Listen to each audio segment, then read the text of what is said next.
হচ্ছিল কেউ যেন পাগলের মতো ট্রাকের মধ্যে একটা কিছু খুঁজে চলেছে। অথচ যখনই আলো জ্বালায় তখন আর কাউকে দেখা যায় না।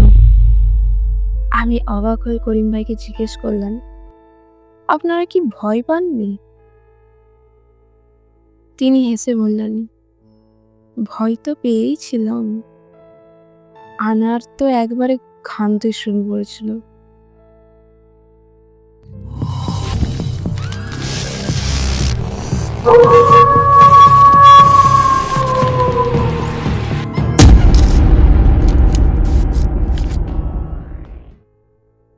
সকলকে নমস্কার জানাই। আপনারা শুনছেন কালো বিড়াল। এখানে বলা হয় সেই সব সত্য ঘটনা যা শোনার পর রাতের ঘুম উড়ে যায়। আজকে যে ঘটনাটা আমি আপনাদের সাথে শেয়ার করতে চলেছি সেটা একটা ট্রাক ড্রাইভারের সাথে ঘটে যাওয়া সত্য ভৌতিক ঘটনা। আর এই ঘটনাটা আমাদের সাথে শেয়ার করেছে সুমি ইনস্টাগ্রামে। আর এই ঘটনাটা শোনা তার কাকুর মুখ থেকে। সুমির কাকু পেশায় একজন ট্রাক মেকানিক। একদিন ট্রাক সারাতে এসে একজন ব্যক্তি তার জীবনের সাথে ঘটে যাওয়া একটা ভৌতিক অভিজ্ঞতা শেয়ার করেন। আর আমি পুরো ঘটনাটা সুমির কাকুর ভাষায় আপনাদের সকলকে শোনাচ্ছি।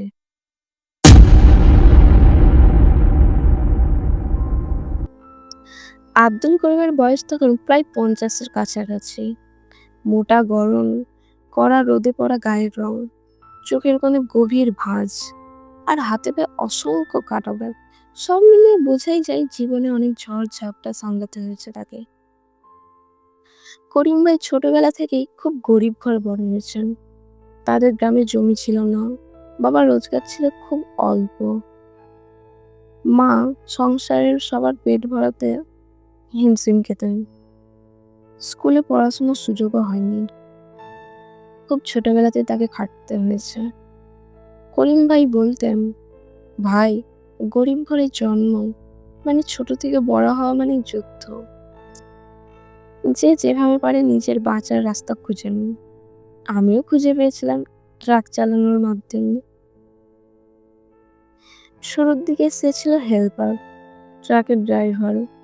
যখন খাবে, ঘুমোবে কিংবা বিশ্রাম নেবে তখন করিম ভাই রান্না করতেন, গাড়ি ধুতেন, মাল বোঝাই খালাস করতেন। তারপর ধীরে ধীরে ড্রাইভারদের কাছ থেকে শিখলেন স্টিয়ারিং ধরা, গিয়ার তোলা, ব্রেক কষা।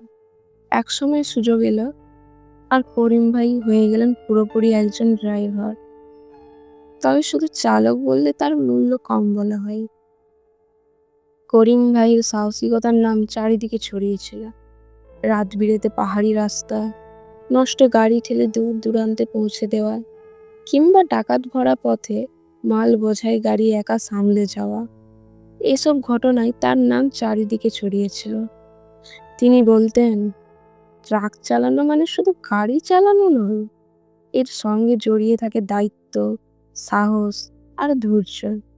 যদি ভয় পেয়ে যায় তাহলে তা আমি চালাকি নই। কিন্তু এই সাহসী মানুষটার জীবনেও সবসময় সহজ ছিল না।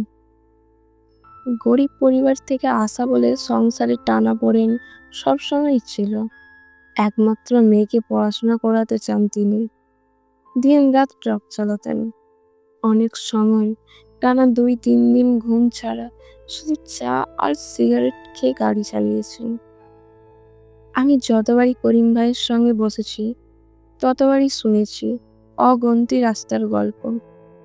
তবে একদিন রাতে গ্যারেজে বসে চা খেতে খেতে তিনি যে ঘটনাটা শোনালেন সেটা আজও আমার কানে বাজে। সেই ঘটনা শুধু ভয়ঙ্কর নয়, এতটাই অদ্ভুত ছিল যে শুনে আমার গায়ে কাঁটা দিয়ে উঠছিল। তিনি শ্বাস টেনে নিয়ে বলতে শুরু করলেন, ভাই, সারা জীবন কত কি দেখেছি জানো, ডাকাত, দুর্ঘটনা, পুলিশ ঝামেলা, সবই। কিন্তু একবার এমন কাণ্ড ঘটেছিল যে আজও মনে পড়লে ঘুম উড়ে যায়। সেটা ঘটেছিল এক অচেনা রাস্তায়, যেখানে আমি আর আমার হেল্পার আটকা পড়েছিলাম রাতের আঁধারে। করিম ভাই একটুখানি চুপ করে রইলেন, তারপর গলা খাকারি দিয়ে বলতে শুরু করলেন, সেদিন আমি ট্রাক নিয়ে যাচ্ছিলাম উত্তরবঙ্গের দিকে। মাল ছিল সিমেন্টের বস্তা। সঙ্গে ছিল আমার হেল্পার আনোয়ার, পাকা ছেলে, আমার সঙ্গে বছর দুয়েক করে চলছেন। সময় তখন বর্ষার মাঝামাঝি। সন্ধ্যের পর হঠাৎ এমন বৃষ্টি নামলো যে রাস্তা একেবারে কাদাময় হয়ে গেল। যে হাইওয়ে দিয়ে আমাদের যাওয়ার কথা ছিল সেটা দুর্ঘটনার জন্য বন্ধ ছিল। তাই পুলিশ আমাদের অন্য একটা ডাইরেকশন দিল। সেই রাস্তা আগে কখনো যায়নি।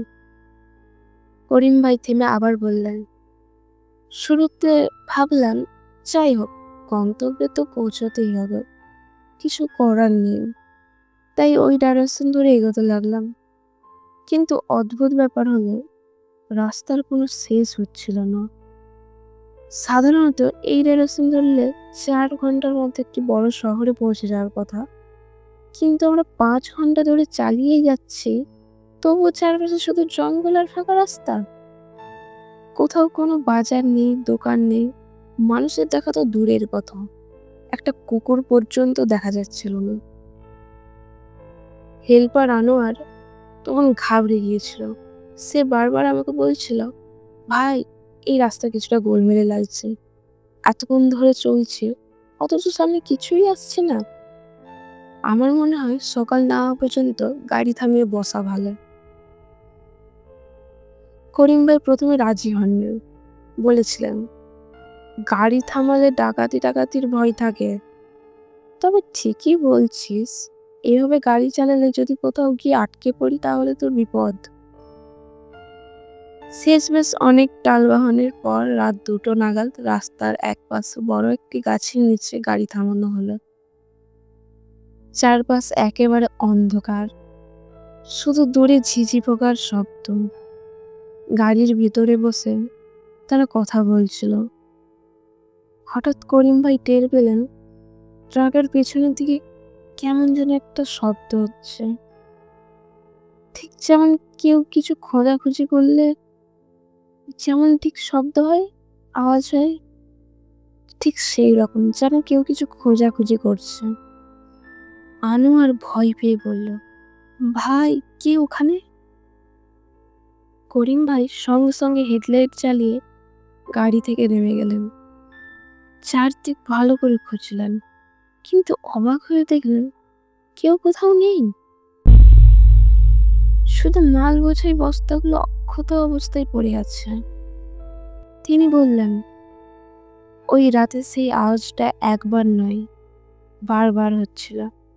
মনে হচ্ছিল কেউ যেন পাগলের মতো ট্রাকের মধ্যে একটা কিছু খুঁজে চলেছে, অথচ যখনই আলো জ্বালায় তখন আর কাউকে দেখা যায় না।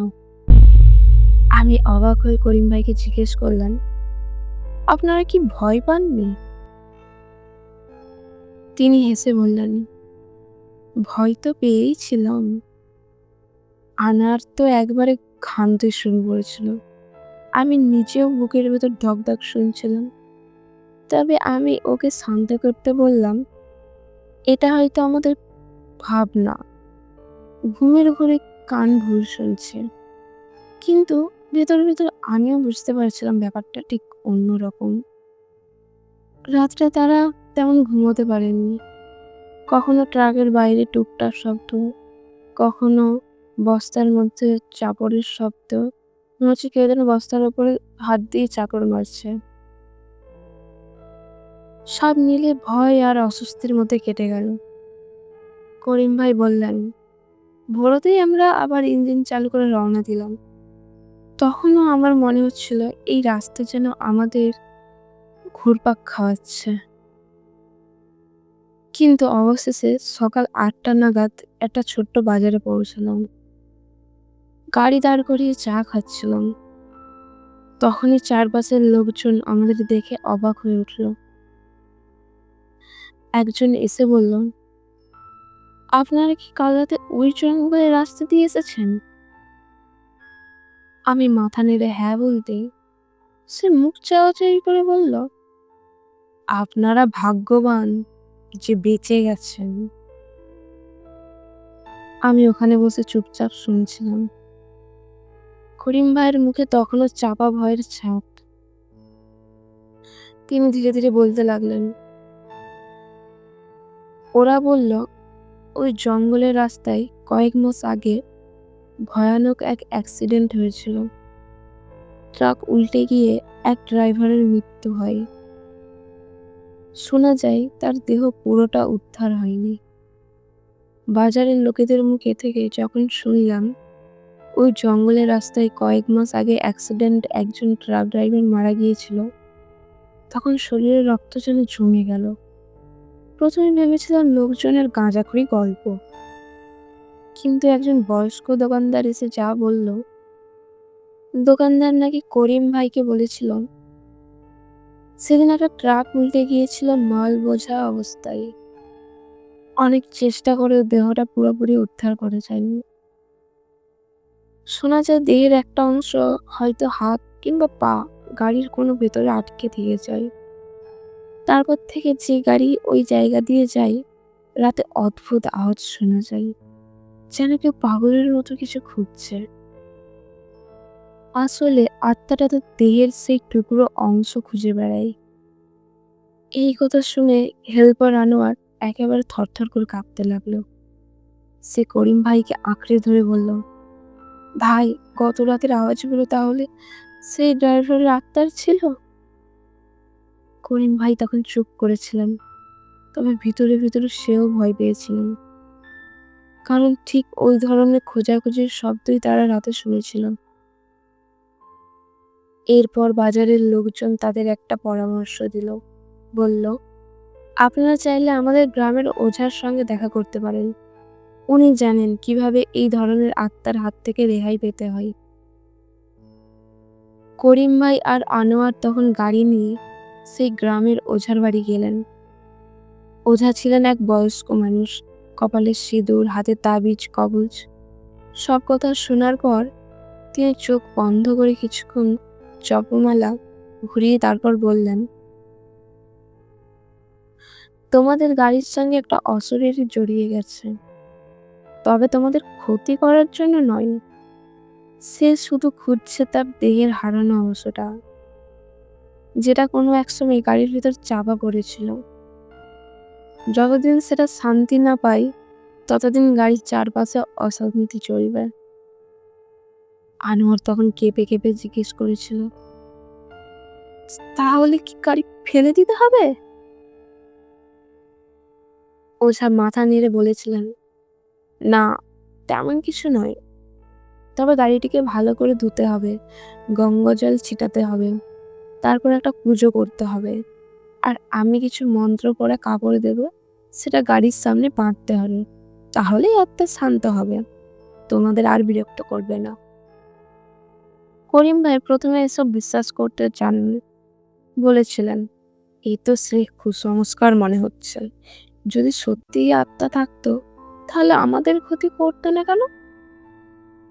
ওঝা উত্তর দিয়েছিলেন, ওর উদ্দেশ্য ক্ষতি নয়, শুধু খুঁজছে।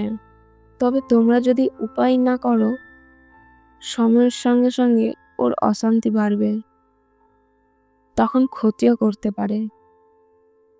করিম ভাই বললেন, আমি তখন ভেবেছিলাম ব্যাপারটা যতই আজব হোক, ঝুঁকি নেওয়ার মানে হয় না, তাই ওঝার কথা মতোই করলাম। পরের দিন গাড়িটিকে নদীর ঘাটে নিয়ে গিয়ে ভালো করে ধুলাম। ওঝা এসে মন্ত্র পড়ে জল ছিটিয়ে দিল। একটা লাল কাপড়ে মন্ত্র পড়ে সেটা গাড়ির বাম্পারে বেঁধে দিল। এই পর্যন্ত বলে করিম ভাই একটুখানি থামলেন, তারপর গলা নিচু করে বললেন, আশ্চর্যের বিষয় হলো, ওই দিন থেকে আর কখনো গাড়ি থেকে খোঁজাখুঁজির আওয়াজ শোনেনি, বা কোনোরকম কোনো অদ্ভুত আওয়াজও শোনেনি। যতবারই ওই রাস্তায় গিয়েছে, শান্তিতে গিয়েছে। মনে হয়েছিল সত্যিই যেন কোনো অশান্ত আত্মা শান্তি পেয়েছিল। আমি করিম ভাইয়ের কথা শুনে গা শিউরে উঠেছিলাম, কারণ ঘটনাটা শুনতে যতই অবিশ্বাস্য লাগুক, তার কণ্ঠের দৃঢ়তা আর চোখের চাহনিতে আমি বুঝতে পেরেছিলাম এটা কোনো গল্প নয়, এটা ছিল সত্যিকারের অভিজ্ঞতা, যা সে নিজের চোখে দেখেছে, কানে শুনেছে।